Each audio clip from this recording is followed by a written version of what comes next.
Hello friends, आपका स्वागत है आपके यूट्यूब चैनल सैनिक एकेडमी पे। मैं नेहा मैम आपके ब्लड का 5वां पार्ट लेकर आई हूँ। इसके पहले मैं 4 पार्ट में आपको ब्लड के टॉपिक के बारे में बताई थी और फिर इसके जस्ट पहले वाले पार्ट में मैं आपको ब्लड से रिलेटेड क्वेश्चन जो एग्जाम में आते हैं उसको बताया है। वो बहुत ज्यादा इंपॉर्टेंट क्वेश्चन है। उस वीडियो को देखने के बाद आप ये वीडियो देखेंगे तो आपको बहुत अच्छे से समझ में आएगा। और फिर हम चलिए स्टार्ट करते हैं आपका ये पार्ट। अगर आप वीडियो को अंत तक बने रहेंगे तो आपको बहुत अच्छा होगा। अगर आप वीडियो को स्किप करेंगे तो आपको कुछ इंपॉर्टेंट क्वेश्चन छूट सकता है। तो आप वीडियो के साथ अंत तक बने रहिएगा। फिर देखते हैं हमारा पहला क्वेश्चन। पहला क्वेश्चन है कि कौन सा प्रोटीन शरीर के अंदर रक्त नहीं जमने देता। मतलब कि अभी इसके पहले वाले में बताया था कि ब्लड की क्लॉटिंग में किसका किसका मदद होता है, लेकिन जैसे कि हमारे नसों में अगर ब्लड जम जाता है तब पर भी तो प्रॉब्लम होगा। जो ब्रेन हैमरेज होता है तो जो ब्लड होता है वही जम जाता है, तो वही आपका क्या होता है, ब्रेन हैमरेज। तो ऐसा आपके बॉडी में, चाहे गॉड का गिफ्ट है समझिए, भगवान ने हमारे बॉडी में एक ऐसा एंजाइम या प्रोटीन बनाया है जो हमारे ब्लड को जमने नहीं देता। तो क्या है आपको पता ही है, क्या है, हिपेरिन। तो आपका जो ब्लड के अंदर प्रोटीन नहीं, जो शरीर के अंदर ब्लड नहीं जमने देता, वो कौन सा प्रोटीन है, हिपेरिन। देखिए आपका पहला ऑप्शन है हीरोडिन और फाइब्रोडिजन और प्रोथ्रोम्बिन। आपको पता है जो हीरोडिन होता है, मान लीजिए आपके बॉडी में हिपेरिन खत्म हो गया तो उस कंडीशन में आप क्या करेंगे, तो उसमें आपको कृत्रिम रूप से या फिर आर्टिफिशियल हिपेरिन बनाया जाता है। उस आर्टिफिशियल हिपेरिन को हम क्या कहते हैं, हीरोडिन। और ये किससे बनाया जाता है, ये जोक के लार से, जो जोक होता है उसके लार से बनाते हैं। तो जो कृत्रिम या आर्टिफिशियल हिपेरिन है तो क्या है, हीरोडिन। और फिर आपका जो ब्लड नहीं जमने देता वो क्या है, आपका हिपेरिन।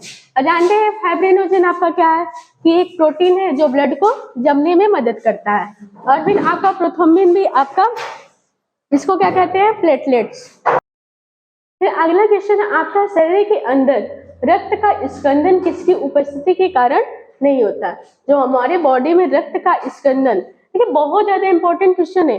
कई बार रेलवे में, सीडीएस में और एसएससी में कई बार ये क्वेश्चन पूछा है और अब कंफ्यूजन है कि रक्त का स्कंदन होता क्या है। आखिर आपको पता रहेगा स्कंदन होता क्या है तभी तो आप क्वेश्चन करेंगे। तो जो रक्त का स्कंदन होता है उसको क्या कहते हैं, क्लॉटिंग। जैसे रक्त का थक्का बनना ही रक्त का स्कंदन कहलाता है। तो आपको पता है कि रक्त का स्कंदन किसकी उपस्थिति के कारण नहीं होता है। यहाँ पे क्वेश्चन है नहीं होता, तो आप पहले ही बताया कि किसके कारण नहीं होता ब्लड का क्लॉटिंग, तो क्या है, हिपेरिन। तो आपका जो रक्त का स्कंदन नहीं होता वो क्या है, हिपेरिन।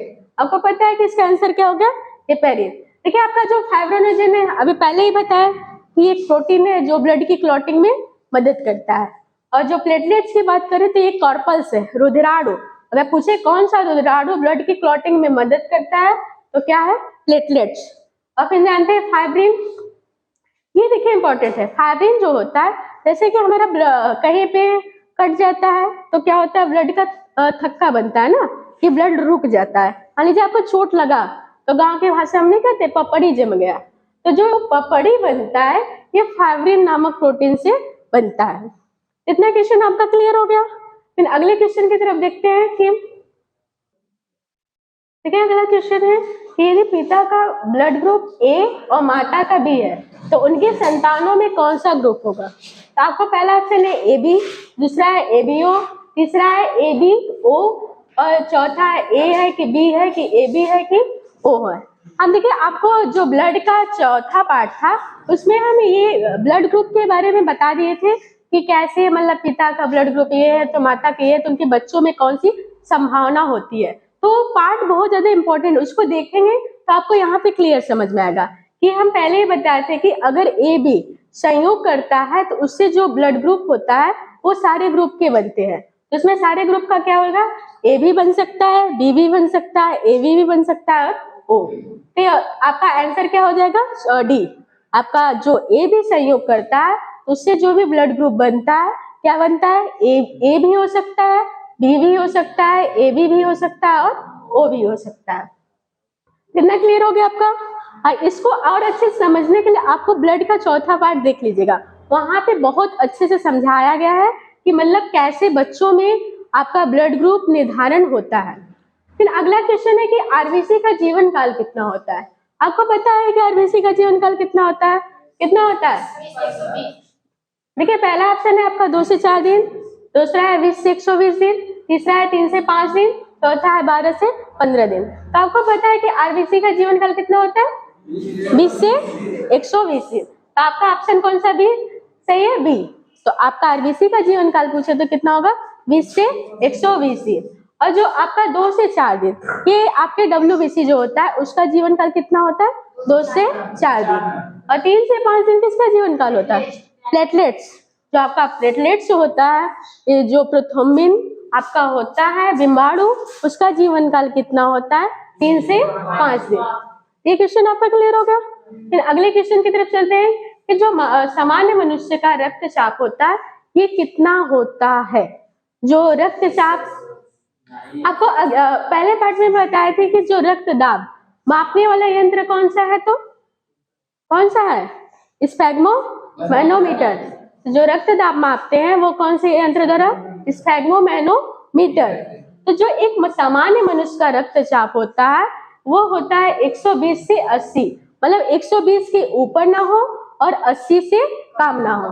तो आपके एक सामान्य मनुष्य का रक्तचाप कितना होता है? 120 से 80। फिर अगला क्वेश्चन है, यदि माता पिता दोनों का रुधिर वर्ग ए बी हो तो उनके बच्चों में संभावित रुधिर वर्ग होगा, मतलब माता का भी ए बी हो और पिता का भी ए बी हो, तो उनके बच्चों में कौन सा रुधिर वर्ग आएगा? तो आपको बताए थे कि ब्लड के जो कुछ नियम बताए थे ग्रुप के, उसमें बताए थे कि जो ए बी होता है कभी ओ के साथ कभी उसका पट्टा नहीं है, पक्का दुश्मनी होती है। तो ए बी जो है ओ के साथ कभी नहीं होगा। तो ऑप्शन से क्लियर कर लेंगे कि जिसमें ओ होगा वो ऑप्शन आपका नहीं होगा। देखिए पहला ऑप्शन है ए बी और ओ, तो ये होगा नहीं। और फिर आपका दूसरा है ए बी और ए बी, यहाँ पे ओ है नहीं, तो ये भी आपका, या फिर एक नियम ऐसे था ए बी किसी और के साथ संयोग करता है तो ओ को छोड़कर सारे ब्लड ग्रुप आते हैं। तो आपका ऑप्शन कौन सा सही होगा? बी। देखिए सी वाले ऑप्शन में भी आपका ओ आ रहा है और डी वाले भी ऑप्शन में ओ आ रहा है। तो जानते रहिएगा ए बी अगर ए बी हमेशा, मतलब ए बी ओ के साथ कभी नहीं आता है। ये क्वेश्चन आपका क्लियर हो गया। फिर आते हैं अगले क्वेश्चन की तरफ। पी लिए अगला क्वेश्चन है, किस रुधिर वर्ग में एंटीजन नहीं पाया जाता?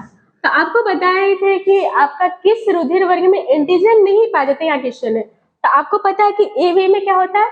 एंटीजन पाया जाता है, और बी में क्या पाया जाता है? एंटीबॉडी। यहाँ पूछा किसमें एंटीजन नहीं पाया जाता है, तो आपका ब्लड ग्रुप कौन सा होगा? ओ। ठीक है, आपका ओ जो होता है इसमें एंटीबॉडी पाया जाता है, एंटीजन नहीं पाया जाता। और आपका ए भी जो है इसमें एंटीजन पाया जाता है और एंटीबॉडी नहीं पाया जाता। अगर पूछेगा जो ब्लड ग्रुप ए होता है उसमें कौन सा एंटीजन पाया जाता है, तो आपका ए, और एंटीबॉडी पूछेगा तो आपका बी, और बी रुधिर वर्ग में एंटीजन कौन सा पाया जाता है? बी। ठीक है, तो आपका ये क्वेश्चन का आंसर क्या होगा? ओ। किसमें एंटीजन नहीं पाया जाता है, तो कौन से ब्लड ग्रुप में? ओ में। ठीक है, फिर अगला क्वेश्चन है कि एंटीबॉडी का निर्माण किससे होता है? हम बताएं कि जैसे ब्लड का 2 पार्ट होता है, प्लाज्मा और रुधिराणु। तो जो एंटीबॉडी का निर्माण होता है ये देखिए आपका प्लेटलेट्स, आरबीसी, लिम्फोसाइट और इसिनोफिल्स। तो आपका जो एंटीबॉडी का निर्माण होता है ये लिम्फोसाइट से होता है। जो ब्लड के डब्ल्यूबीसी के पार्ट होता है लिम्फोसाइट्स, उसी से ही आपका एंटीबॉडी का निर्माण होता है। ये बहुत इंपॉर्टेंट क्वेश्चन है, कई बार एसएससी का ये फेमस क्वेश्चन है कि मतलब एंटीबॉडी का निर्माण किससे होता है, तो किससे होता है? लिम्फोसाइट से। आपको पता है प्लेटलेट्स के बारे में मैं जान गए, आरबीसी का कार्य क्या होता है, और इसिनोफिल्स ये जानते रहेगा, ये डब्ल्यूबीसी का एक पार्ट है। फिर अगला क्वेश्चन है कि रक्त का पीएच मान कितना होता है? तो कितना होता है? 7.4। अब कंडीशन ये बनता है कि अगर 7.4 है आपका पीएच मान, तो अम्ल, देखिए रक्त का जो पीएच मान मान लीजिए 7.4 है, तो इस कंडीशन में जो आपका रक्त होगा अम्लीय होगा कि क्षारीय होगा? क्षारीय ना, कि जो रक्त होगा क्या होगा? क्षारीय। आपको पता है कि पीएच मान अगर 7 से ऊपर होता है तो क्या होता है? क्षारीय होता है, और 7 से कम होता है तो अम्लीय होता है, विष। और अगर आपका 7 आता है तो क्या होता है, उदासीन, न्यूट्रल होता है। तो आपका जो रक्त का पीएच मान पता है कि 7.4। अब पूछ देगा क्या होता है, अम्लीय होता है कि क्षारीय, तो क्षारीय। पीएच मान की खोज, देखिए पीएच मान की खोज आपको सोरेनसन ने किया था। अगर पूछ देगा पीएच मान की खोज किसने की थी, तो ये आपके सोरेनसन ने किए थे। अभी देखिए जो 6.4 है, ये किसका पीएच मान है, जो आपका दूध होता है, मिल्क, आपका उसका पीएच मान क्या होता है, 6.4। तो पूछ देगा दूध का पीएच मान कितना होता है, तो 6.4। अब 6.4 है तो क्या होगा, अम्लीय कि क्षारीय, तो अम्लीय। अब फिर जानते रहिएगा 2.4, ये आपका क्या होता है, नींबू का। जो 2.4 होता है पीएच मान, ये आपका नींबू का होता है। और 8.4 जो पीएच मान होता है, ये आपका समुद्री जल का होता है। समुद्री जल आपको पता है खारा होता है, तो जो आपका क्षारीय होता है, 7 से ऊपर रहेगा तो क्षारीय। तो आपको पता है कि जो अगर पूछ दे कि समुद्री जल का पीएच मान कितना होता है, तो 8.4। कितना क्वेश्चन क्लियर होगा। फिर अगले क्वेश्चन है कि न्यूट्रोफिल्स और लिम्फोसाइट्स का उद्गम कहाँ से होता है। उद्गम मतलब कि निर्माण कहाँ से होता है। ये पता ही है कि न्यूट्रोफिल्स और लिम्फोसाइट्स किसके पार्ट है, किसके प्रकार है, किसके प्रकार है, डब्ल्यूबीसी के प्रकार है ना।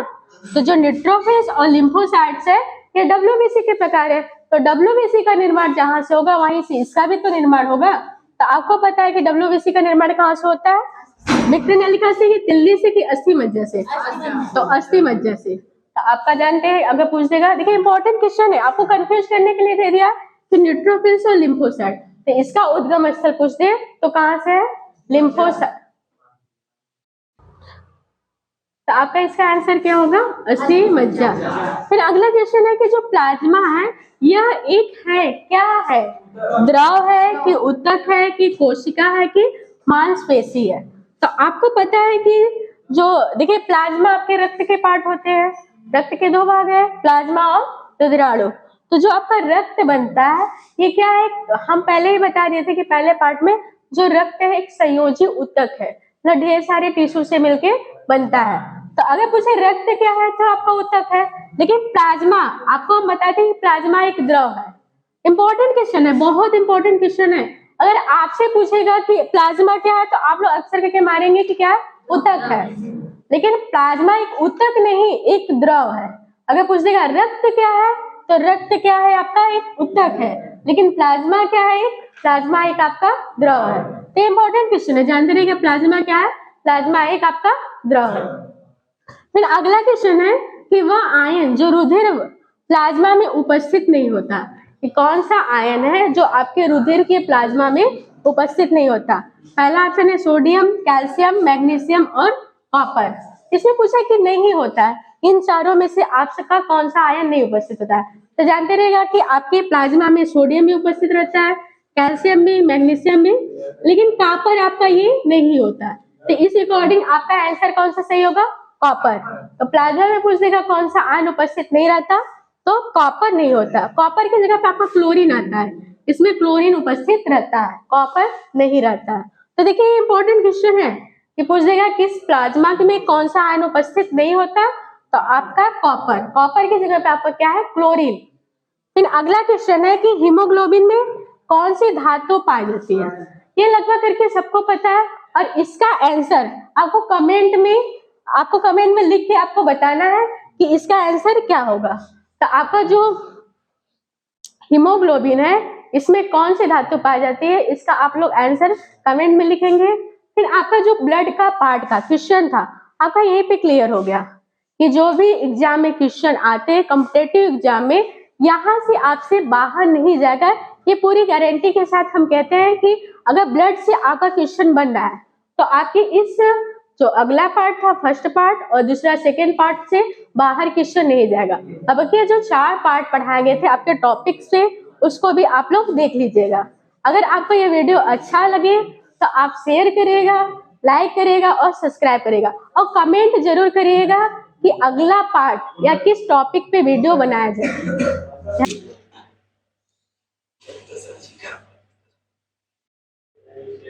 ये देखिए सैनिक एकेडमी के सभी बच्चे और गर्ल्स और बॉयज बैठे हैं, कुछ बच्चे नहीं आए हैं, नहाने के टाइम भी लगे हुए हैं।